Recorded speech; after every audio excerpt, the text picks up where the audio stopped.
പറയാ, ഇപ്പോ നല്ല ജോലി കാണും, അതിൽ നല്ല രീതിയിൽ പഠിക്കുക. അതല്ലെങ്കിൽ നേരത്തെ അയാൾ നിന്ന സാഹചര്യങ്ങൾ, അതായത് അയാൾ കൊച്ചിലെ വളർന്ന സാഹചര്യത്തിൽ നിന്നൊക്കെ കുറെ കൂടെ ബെറ്റർ ആയിട്ടുള്ള ഒരു അവസ്ഥയിലോട്ട് വന്ന ഒരു പേഴ്സൺ ആണ്.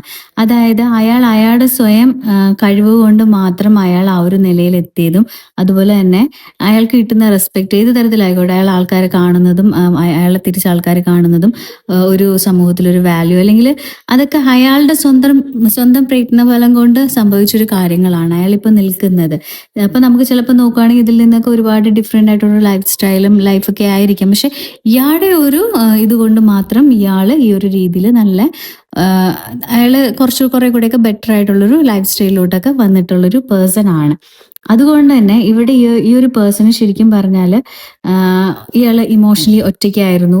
അതുപോലെ തന്നെ അയാളുടെ ഓരോ പ്രോബ്ലംസും കാര്യങ്ങളും ഒക്കെ വരുമ്പോൾ അയാൾ സ്വന്തമായിട്ട് അയാളെ സപ്പോർട്ട് ചെയ്ത് അയാൾക്ക് നിൽക്കാൻ കഴിഞ്ഞിട്ടുണ്ട്. അപ്പോൾ അതുപോലെ തന്നെ നമ്മൾ സാധാരണ രീതിയിൽ ചില ആൾക്കാർക്ക് വരുന്നത് പോലെ ചെറിയ കാര്യങ്ങൾ കാണുമ്പോഴോ, അല്ലെങ്കിൽ ഓവറായിട്ട് ഇഷ്ടം തന്നെയാണെങ്കിൽ എക്സ്പ്രസ് ചെയ്യാൻ അങ്ങനത്തെ ഒരു ടൈപ്പ് ഓഫ് ഒരാളല്ലായിരുന്നു.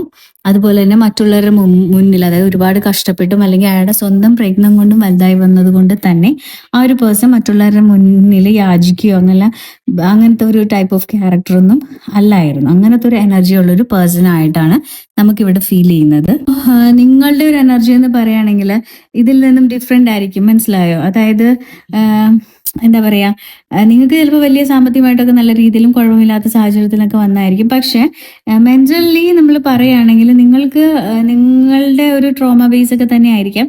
അതുകൊണ്ട് തന്നെ നിങ്ങൾ ഒരുപാട് ഇഷ്ടം ആഗ്രഹിച്ചിട്ടുണ്ട്. നിങ്ങൾ ഇപ്പോൾ ഒരു പാർട്ട്ണറിൻ്റെ കയ്യിൽ നിന്ന് കിട്ടുന്ന എങ്ങനത്തെ ഒരു ഇഷ്ടമാണ്, ആ ഒരു ഇഷ്ടം നിങ്ങൾ ഒരുപാട് മനസ്സുകൊണ്ട് ആഗ്രഹിക്കുക എടുക്കുകയൊക്കെ ചെയ്തിട്ടുണ്ട്.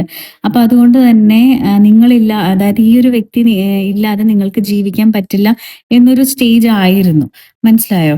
അപ്പോൾ ആ ഒരു സ്റ്റേജിലാണ് നിങ്ങൾ ഉണ്ടായിരുന്നത്. പക്ഷെ ഈ ഒരു പേഴ്സണ് ഇഷ്ടമുണ്ടായിരുന്നെങ്കിലും പക്ഷെ അങ്ങനത്തെ ഒരു ടൈപ്പ് ഓഫ്, അതായത് ലൈഫിൽ ഒരുപാട് കഷ്ടതകളൊക്കെ വന്നത് കൊണ്ട് തന്നെ ഞാൻ ഒറ്റക്കാണെങ്കിലും I'm okay, I'm fine എന്നൊരു സ്റ്റേജിലുള്ള ഒരു പേഴ്സൺ ആയിരുന്നു ഇവര്. അപ്പോൾ ശരിക്കും നമുക്ക് പറയാൻ പറ്റും, ഇത് ശരിക്കും സന്തോഷം കൊണ്ടുള്ള ഒരു പറച്ചില് അല്ലെങ്കിൽ അങ്ങനത്തെ ഒരു അവസ്ഥയല്ല ഇത്. കാര്യം എന്ന് വെച്ചാൽ ഇയാളുടെ സാഹചര്യത്തിൽ നിന്നും ഇയാള് വളർന്നത് കൊണ്ടും എന്താ പറയാ, അങ്ങനെ സർവൈവ് ചെയ്തത് കൊണ്ടും തന്നെയാണ്, അങ്ങനെ ഇൻഡിപെൻഡന്റ് ആയിട്ടുള്ള ഒരു വ്യക്തി ആയതുകൊണ്ട് തന്നെയാണ് ആ ഒരു പേഴ്സൺ ആ ഒരു മൈൻഡ് സെറ്റിലോട്ട് ഉള്ളത്.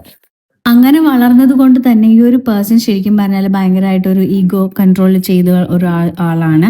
അതുപോലെ തന്നെ സൈലന്റ് ആയിട്ട് സ്ട്രെങ്ത്തും കാര്യങ്ങളും ഒക്കെ നേടിയൊരു വ്യക്തിയാണ്, മനസ്സിലായോ, ജീവിതത്തിൽ. അപ്പൊ അങ്ങനത്തെ ഒരു പേഴ്സൺ ആണ് നിങ്ങളുടെ ലൈഫിൽ ഉണ്ടായിരുന്നത്.